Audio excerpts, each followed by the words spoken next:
de 40 patates, 40 millions d'euros. Et, ça se passe à Barcelone aujourd'hui en marge de la présentation du transfert de Ferran Torres. On a d'ailleurs une petite image sur la présentation du transfert. Enfin, si on l'a monté, c'est pas très grave. Hein. Peut-être que les gars, vous êtes encore en vacances en régie. Non, voilà. On a parlé du cas Ousmane Dembélé qui est en fin de contrat en juin prochain. Alors il y a Xavi, l'entraîneur, Joan Laporta, le président, qui veulent absolument le conserver. Tout comme, vous allez le voir et le découvrir, le directeur général, dont j'ai fait la connaissance, qui s'appelle Matteo Alemany. On y va. Ousmane Dembélé connaît parfaitement la position du club. Nous voulons qu'il reste. C'est pourquoi il a eu une offre de prolongation depuis un moment, mais nous ne pouvons pas offrir plus. C'est drôle, il ressemble un peu à Lionel Messi, mais avec pas mal de nuits blanches, non? Alemany. Vous l'avez pas remarqué? Oui. Écoutez, non, ça fait un flop là. Pour les médias catalans ont fuité les demandes du club. C'était long les vacances, non? Comment? C'était long les vacances.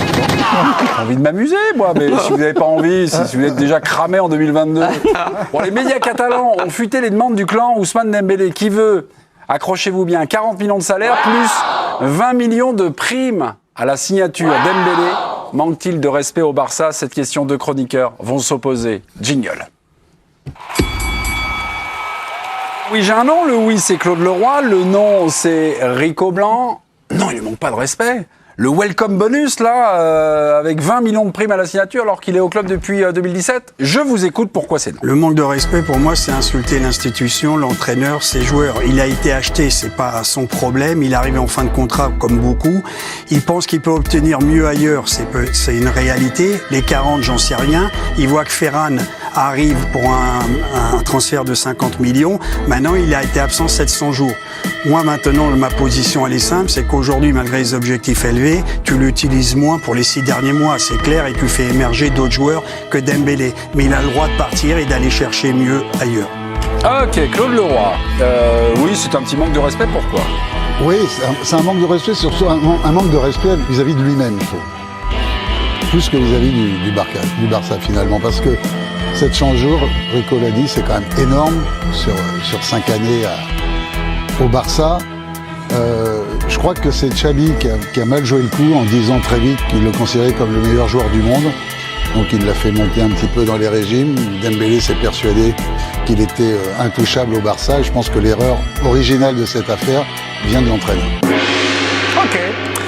Vous êtes d'accord avec qui, chers téléspectateurs? Avec Rico ou avec Claudio, compte Twitter de l'équipe du soir? Attention, le président descend gentiment dans l'arène et j'ai l'impression. Et je ne vais pas me tromper de caméra, ce coup-ci. Non, voilà. J'ai l'impression qu'il y a une petite tension du côté de votre gauche. Vous votez pour qui? Pour Rico ou pour Claude? Alors, le petit problème dans la question, c'est que Claude n'y a pas complètement répondu parce qu'il ne dit pas du tout qu'il manque de respect au Barça. Tu répondais oui, hein, c'est ça, toi, c'était oui. Oui. Alors qu'en fait, tu dis d'une certaine manière, ce qu'il a fait, c'est assez logique. À partir du moment où on le considère comme le meilleur joueur du monde, il a le droit aussi de demander les émoluments du meilleur joueur du monde. Donc mon point va aller du côté de Rico, parce que évidemment, c'est pas un d'une point, certaine c'est un manière, direct, là. hein. Oui, parce qu'il a répondu pour le coup à la question. Claude, est-ce que vous demandez une audience au président ou vous rongez votre frein? Non. Ok. Parce que la seule attaque que tu as contre Dembélé, c'est envers lui-même, c'est pas vraiment envers l'institution. On a compté, c'est Éric Blanc qui a rappelé ses journées d'indisponibilité, donc ses jours d'indisponibilité. 702 jours d'indisponibilité, 104 matchs ratés, 13 blessures depuis 2017 avec le Barça. Là, on parle d'un accord, et je vais vous lancer sur l'accord peut-être moral. Est-ce qu'il y a un accord moral quand finalement le truc s'est mal passé, ou c'est pas passé comme il devait se passer, entre le joueur et un club? Et ça dépend de la personnalité du joueur, ça dépend de son environnement, ça dépend de son entourage. Moi, j'étais plutôt d'accord avec Eric, mais il y a un argument que j'ai trouvé intéressant de la part de Claude qui a fait mouche pour moi. Je pense que déjà qu'ils n'étaient pas partis pour faire des cadeaux parce qu'ils ne sont pas là pour faire des cadeaux et que de toute façon c'est un joueur qui est sollicité par ailleurs parce qu'il arrive dans une situation contractuelle qui est favorable et malgré effectivement son irrégularité et son intermittence, ça reste un cas d'école et un joueur qui peut tout exploser si les planètes s'alignent. C'est Xavi qui n'a pas été bon. En arrivant tout de suite en disant en gros limite c'est le remplaçant de Messi quoi. Attendez, déjà que les mecs les attendaient au virage pour venir négocier, en plus ils vous expliquent par A plus B que un joueur qui malheureusement pour lui, qu'est-ce qu'on retient de Dembélé au FC Barcelone pour l'instant?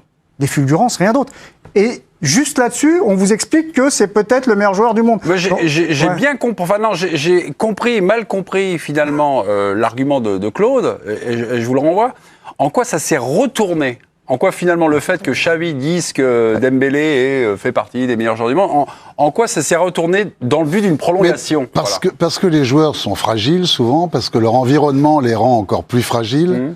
Leur font avaler des couleuvres à longueur de journée en pensant eux aussi, en voyant leurs propres intérêts, en voyant aussi ce qu'ils peuvent tirer d'un nouveau contrat, que ce soit au Barça ou ailleurs.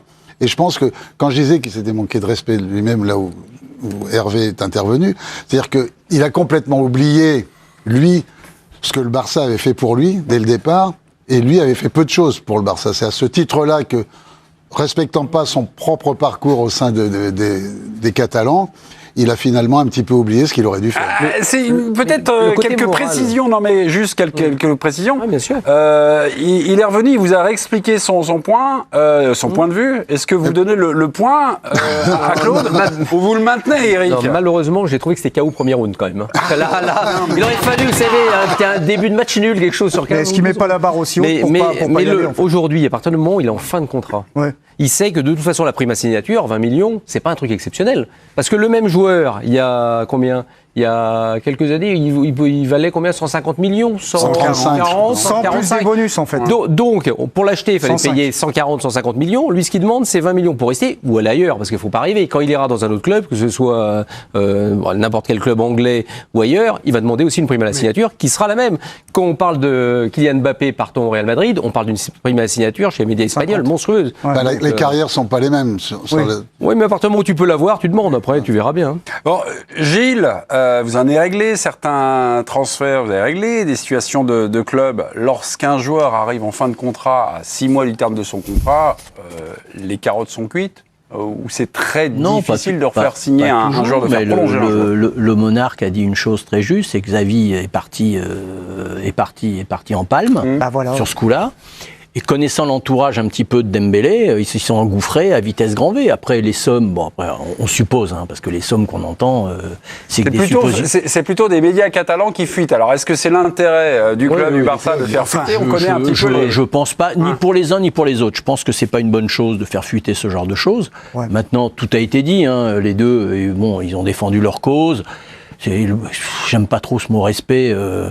On lui ouvre la porte en lui disant que c'est le meilleur joueur du monde. Donc il demande les sommes des meilleurs joueurs du monde. Mais c'est une négociation. C'est juste un truc. Mais attendez, parce qu'il y avait un argument que vous n'avez pas débattu. Il y a un argument qui a été employé par Eric en disant aujourd'hui. Ferran Torres a été présenté, le Barça l'a acheté pour 55 millions d'euros. L'achat, ça n'a rien à voir avec les salaires. Non, rien à voir. Non, mais il y a 55 millions, là, il demande 20 millions de prime à la signature. Donc finalement, est-ce que l'agent 20 millions et globalement 20 millions de salaire, mais si vous êtes attendez, si vous êtes capable de mettre 55 millions pour Torres, moi 20 millions pour moi c'est presque cadeau. Est-ce qu'il faut le comprendre comme ça ? C'est bien peut-être que... Oui, mais il faut le comprendre comme ça, mais avec un joueur, comme il l'a dit, qui a été absent plus de 700 jours... sur 5 ans. Sur 5 ans. Non, mais juste une chose, sur les absences, déjà, tu as des assurances. C'est malheureux, le joueur est blessé, mais il s'est pas mis en grève, il a insulté personne. Moi, c'est malheureux, pour moi, c'est un crash. Comme l'a dit Nabil, c'est juste des fulgurances. Mais pour revenir, vous critiquez Xavi, mais moi, je vois pas comme ça. Que son environnement de Dembélé veuille de l'argent, il l'aurait demandé. Oui, il est pas fou. Il lui a témoigné, malgré ses blessures, de l'affection. Il le veut dans son projet. Je trouve qu'il a raison de dire, arrêtez de dire Xavi, il a fait monter les enchères. C'est faux. Les enchères vont monter tout de suite. Maintenant,